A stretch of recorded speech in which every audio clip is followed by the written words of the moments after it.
Boker Tov, good morning. We continue with our 3-minute daily dose of Torah.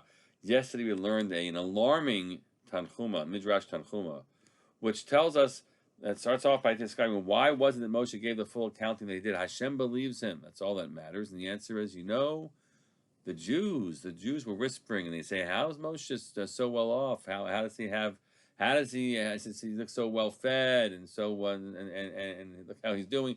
He's supported by us. And then they go further and they say, he must be skimming. He's in charge of all that gold and silver that's collected, and no one's overseeing him. And people are whispering that Moshe's skimming off the top. And so Moshe said, I'm going to give you an accounting. And we have a teaching in Halacha that says, here's a primary point, that a person should be, hold on a second, let me get the exact quote.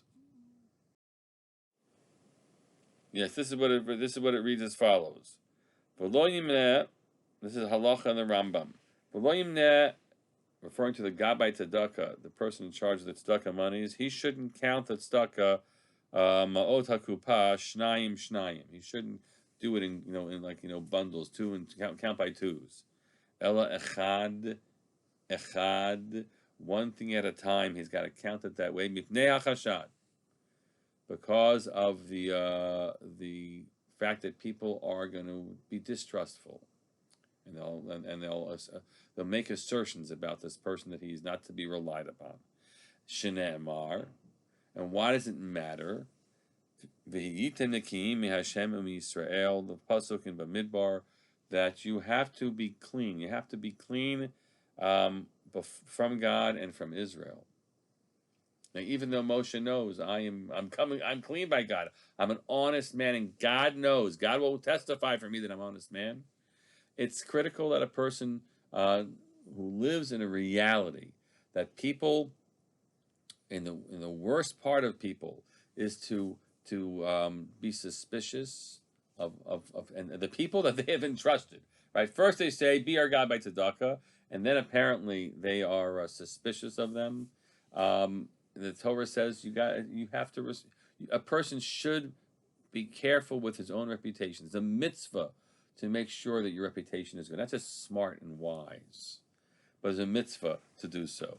I'll quote to you the Bach on Yoreh De'ah. Eile Pekudei, referring to our verse. So these are the accountings.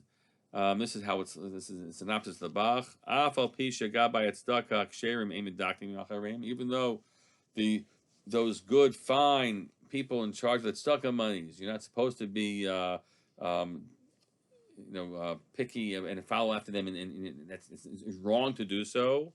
B'chol zot, even though that's true, tov shitnu cheshbon, it's a really good idea that they should provide an accounting. Like Moshe Rabbeinu himself did. It's just smart. It's a mitzvah to have them clear. Make sure their name is always clear. Moshe taught it to us, and look. The charitable organizations that actually go through the details with you, and they have accountants who go over it. It's good practice. People need to have faith in you for the sake of tzedakah itself. That's the last point I'll make. It's true. It's tragic. It's tragic that it should be this way. But to help ensure that people will continue to be generous, then you have to be able to override all those evil suspicions, so that tzedakah should be continued to be given. Even Moshe Rabbeinu knew that needed to be done. Let's learn to trust one another and always make sure that we can come clean with others in terms of providing what they can, so that our names can be cleared, and ultimately teach people to be mentioned along the way. Wishing you a good day.